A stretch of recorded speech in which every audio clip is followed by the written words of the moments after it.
You've seen the photos 1,000 times. Blue domes, white buildings, impossibly blue Aegean Sea stretching to the horizon.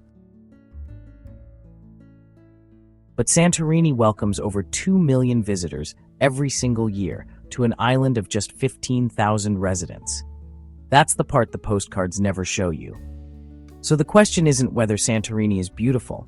It absolutely is. The question is whether the reality matches the fantasy you've built in your head.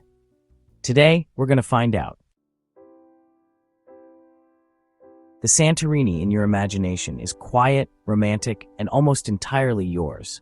The Santorini you'll actually visit has roughly 17,000 cruise ship passengers arriving on peak days. That's more than the island's entire permanent population dumped onto its streets in a single afternoon. 5 or 6 cruise ships can anchor in the caldera at once during peak season. The cable car lines to get back down to the port can stretch over 2 hours, and summer temperatures regularly push past 95 degrees Fahrenheit with almost no shade. This is the trip your Instagram feed forgot to mention. Let's talk about the most photographed sunset in the world. Every evening in Oia, thousands of people cram into the same narrow viewing area to watch the sun go down. Used as backdrop for on-screen call-out text. If you want a decent view, you need to arrive at least 2 hours before sunset. People stake out spots like they're tailgating a football game. The restaurants with sunset views charge premium prices and require reservations weeks in advance. Expect to pay between $150 and $300 per person for the privilege. And when the sun finally drops, you're sharing the moment with 1,000 strangers. Then you all try to leave through alleyways built for donkeys, not crowds. Santorini is not a budget destination. Average hotel rates during peak season run between $400 and $800 per night. The famous cave hotels with private plunge pools start at $1,200 and climb into the thousands. A basic dinner with a view averages around $80 to $120 per person. Even gyros and casual meals cost roughly double what you'd pay on mainland Greece. Bottled water at clifftop spots can run $5 a bottle. A week here for 2 people, done modestly, easily clears $5,000. Done luxuriously, that number can triple without trying. The beaches here are unlike anywhere else in Greece.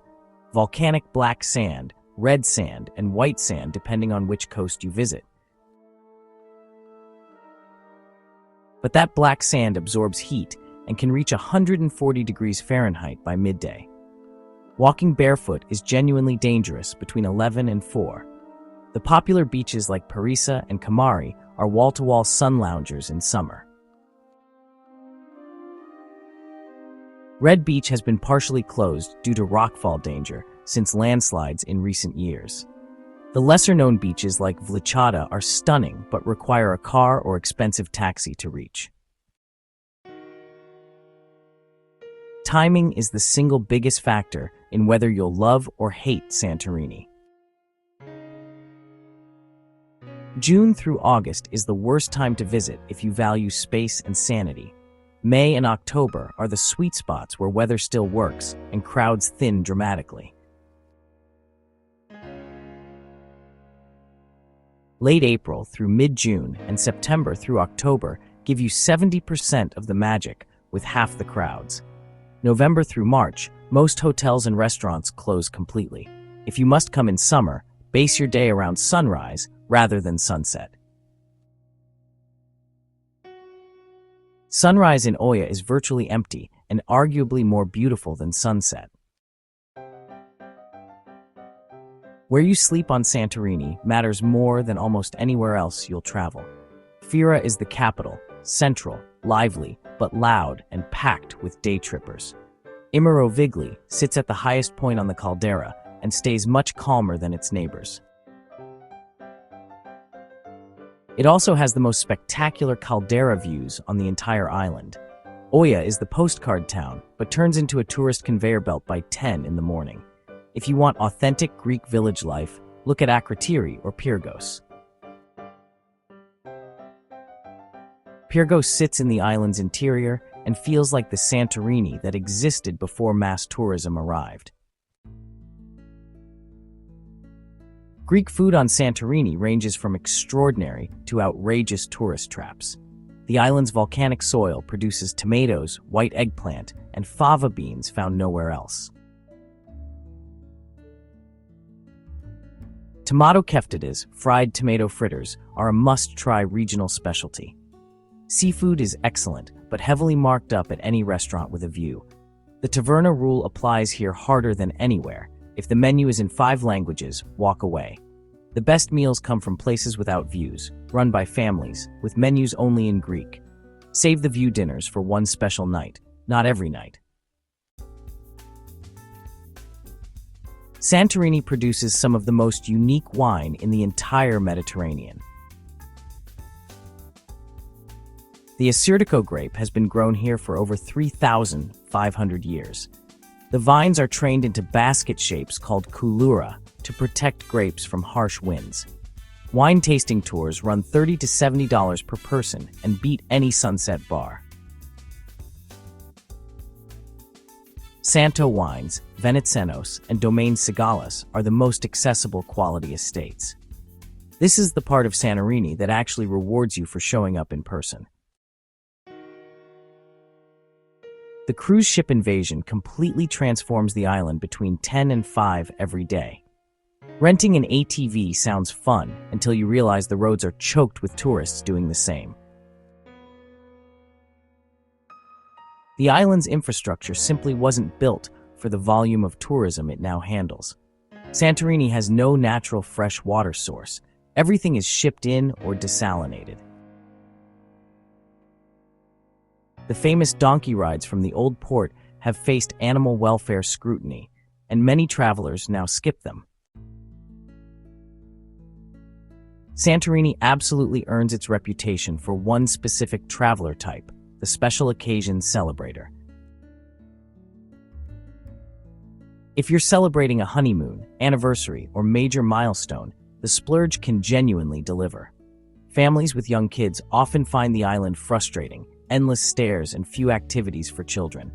Budget backpackers will find better Greek island experiences on Naxos, Milos, or Paros for half the cost.